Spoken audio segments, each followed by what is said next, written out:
I told about interesting facts about camping in the previous video, and today's topic is interesting facts about the wilderness and wildlife. Interesting facts about the wilderness and wildlife. A big part of camping is being in the wilderness. That's why I have added some of the most interesting facts about wildlife and the outdoors that you haven't heard before. Only 13% of the world's oceans and 23% of the world's land can still be considered wild. The Wildlife Conservation Society reported that 70% of the world's wilderness is located in only 5 countries. Of those 5, Canada holds the second largest area of the wilderness after Russia. The other 3 countries are Australia, the US, and Brazil. Although Canada's wilderness is more stable than most of the other places in the world, British Columbia is home to more than 1,500 species at risk. Camping can help to reduce stress and depression. Being outdoors is not only good for your physical health, but it is also great for your emotional and mental state. Partaking in physical outdoor activities raises your levels of oxygen, serotonin, and melatonin. These substances automatically decrease your stress levels. Raccoons purr just like cats. Although it is not advised to cuddle them, they purr when they feel safe. Canada is home to more than 57,000 different species of insects. That's why I recommend adding the bug spray to your camping checklist. Ticks need approximately 36 hours to pass on Lyme disease. So it's important to constantly check yourself for ticks that might be connected to you. I'd still recommend getting a proper medical check in case you find one. Camping is one of the best ways to reset your natural clock. Tents were an important survival necessity long before they were used for recreation. The first evidence of tent construction dates back to 40,000 BC. Statistics show that married people have a higher chance to have sex while camping than at home. Between 120 to 140 people die at U.S. national parks annually. Of course, the number is very small considering that the parks attract over 280 million people each year. The actual odds of dying in a national park are about 1 in 2 million. I'd say that's pretty slim. A lot of people believe that animals are the biggest cause of death when it comes to being in the wilderness.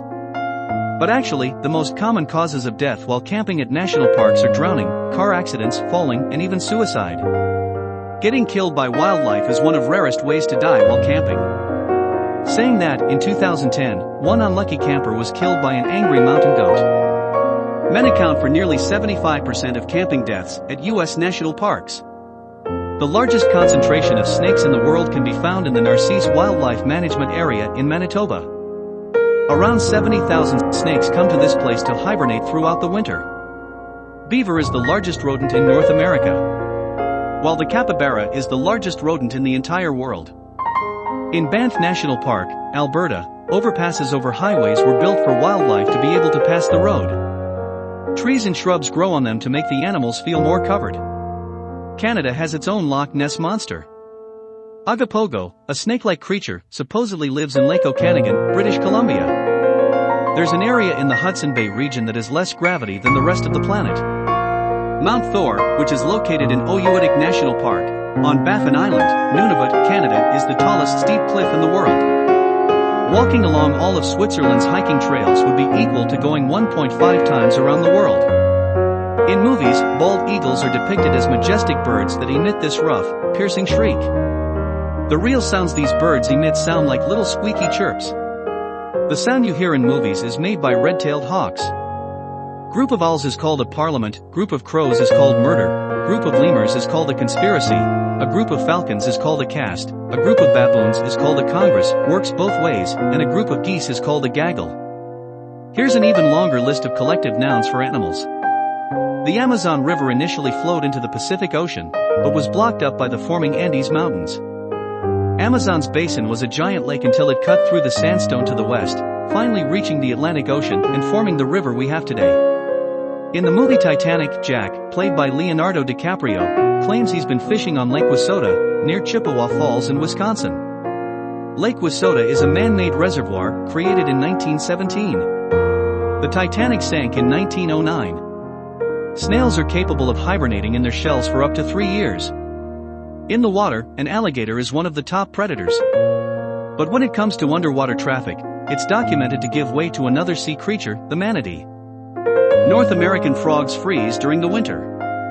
When the temperatures rise, they thaw out. In Antarctica, around 3% of glaciers are made up of penguin urine. Thinking about it, where else would it end up being? Sources: CBC, CampJellystone.com, FactRetriever.com, TheTravel.com, CanadianGeographic.ca, NarcITY.com, Wikipedia, MySwitzerland.com, DeschutesTrailsCoalition.org, ColleenPatrickGoudreau.com, Softpedia.com, KickassFacts.com, FarronDY.com. If you enjoyed this video, please give it a like, share, and don't forget to subscribe for next upcoming video. Thanks for to the watching video.